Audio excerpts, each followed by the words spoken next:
happy end of January, start of February. I have had a very slow reading month this January. Did not read nearly as much as I intended to, but I read so much over Christmas break trying to get through Wind and Truth that I feel fine about it. Getting back on that normal schedule after those couple of weeks of just weird, dark time. The days are short, it's cold outside, just sitting around and read a whole bunch. And now trying to just reintegrate into normal life again. Anyway, I started out top of the month, first few days finishing up Wind and Truth. This took an entire month. It's the only thing I read from its release day until about January 3rd, or whatever the first Friday of the month was. I've already made a review and a spoiler video. All I'll say here is that despite all the things that are really easy to find about it that are negative, so easy to point out the things that were not well done, that were disappointing, I felt during my journey of reading this enjoyment in that reading journey.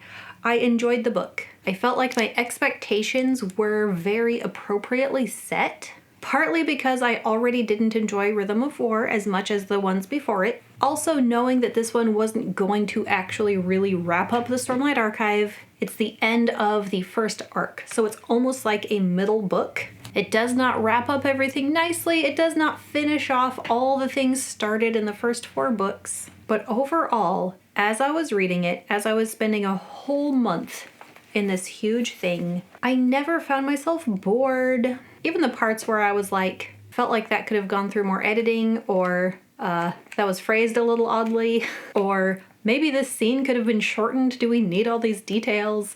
I still enjoyed the journey. To me, I was just embracing journey before destination, and I'm not sure where the rest of this series will go. There's going to be a break several years before book 6. I don't know how much Sanderson is going to take into account how fans feel. I think it's good that there will be enough time for strong feelings to die down, and for people who are maybe disappointed to do a full reread and go, oh, I do actually like this series. I want book 6. I'm already ready for book 6, but I think it's good that he'll have some time in between now and then. Really decide what's important to him to put in his book. And I do think at some point between now and then, I will do a full reread of all 5. That's gonna be like half a year's worth of reading. So after this big, large, ginormous thing, I read a much smaller book, The Forgotten Beasts of Eld by Patricia McKillip. I had meant to film a review of this one. I don't know if I'm going to at this point now. The days are just getting away from me. If I have time to film one, I will. I got this one for Christmas. It's the 50th anniversary edition, so I would say it counts as older fantasy now. And the storytelling, the prose, it was just all so different from Wind and Truth. It was really nice to go from the big epic fantasy to a smaller scale here. Only one main character. It was more of a romance than I expected, but I was really happy with the way the lead female character was handled. Because it's a little bit on the older side, I kept waiting for the main character, Sybil, to need to be rescued, or among the multiple men who were interested in her, to have her like pick one and have a happily ever after, and that never happened. This was written before hard magic systems were really a thing, so the magic is just very soft. There's rules, but we as the readers don't need to know all the rules. The main magic that Sybil has as a wizard is that she can call to other living things. So she can call magical beasts to her that come to her and live with her, and she doesn't necessarily control them. She can use their true name to ask them to do stuff, and they will because they love her. But she can also call humans to her. And that gets her in a little bit of trouble. But at the very beginning, she gets brought this little boy. A little boy who is taken from his family, and she is asked to raise it and to love it. And she decides, all right, I will take in this baby and I will love it. And she loves that child. There's some places where I felt like the timeline got very compressed.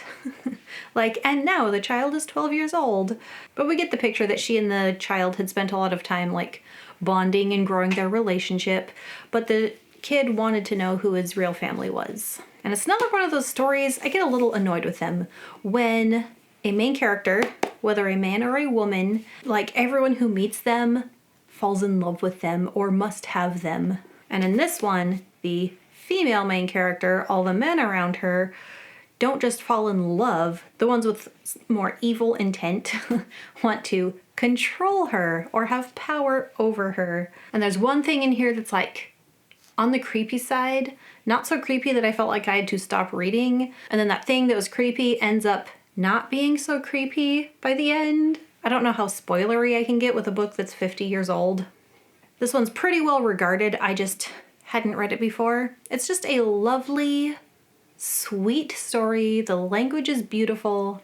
It was an easy read and I fully enjoyed it. And then after this one, I have continued through my Realm of the Elderlings journey, working on Golden Fool. So this is the one that has taken me a little longer to read than I expected. I expected to finish this and start another book in January, and I just, you know, normal life stuff happens and I read when I have time.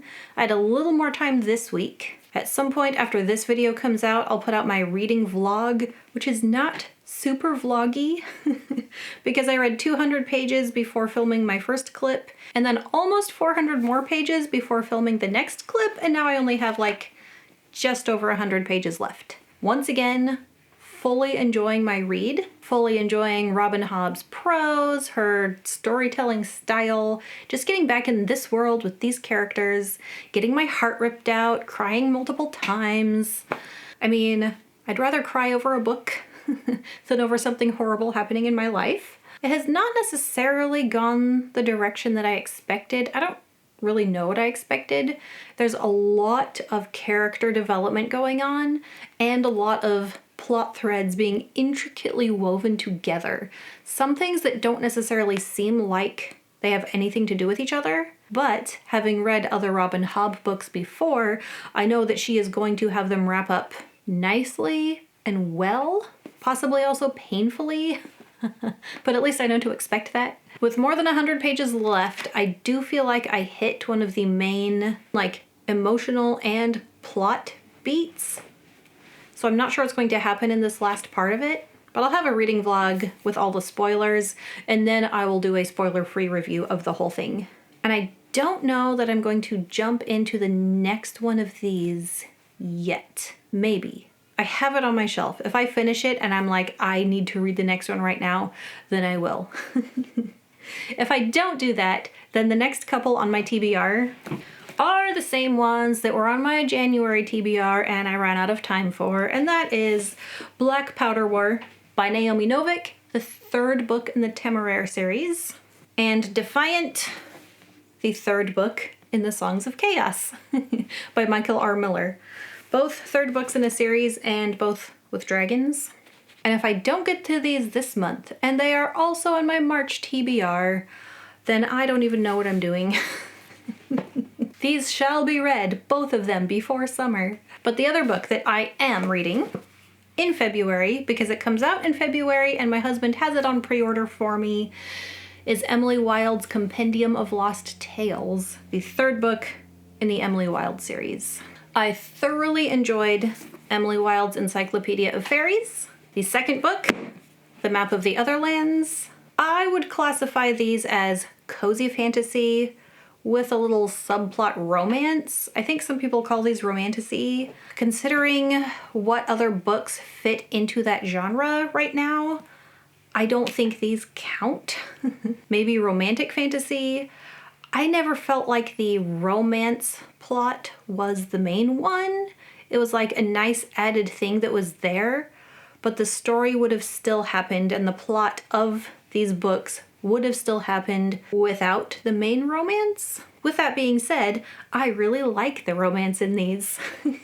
I'm not really into spicy fantasy, and Emily and Wendell are just so cute and sweet. and I love seeing their relationship develop over these books, especially in the second one. And that is one of the main things I'm looking forward to in the third one. I do hope they spend some more time in Fairyland. I expect there to be some fighting, some political maneuvering, and some sweet Emily and Wendell romance, hopefully. Also, the cover art looks just as beautiful as these first two. Case design is by Vera Germanovsky. I don't know if design is the same as artist. I'll make sure to look that up before I read the third one, or before I review the third one. That's it. Not adding any more books, because if I do, I will not get to them because I will not have time. However, in February, we'll be having a little break from our normal life routine, so hopefully I'll have some time to sit and relax and read a little, hopefully. Thank you, patrons. I appreciate you guys a lot. I'll link my Instagram and my Patreon, and I hope you enjoy whatever you're reading right now. Happy reading. Bye.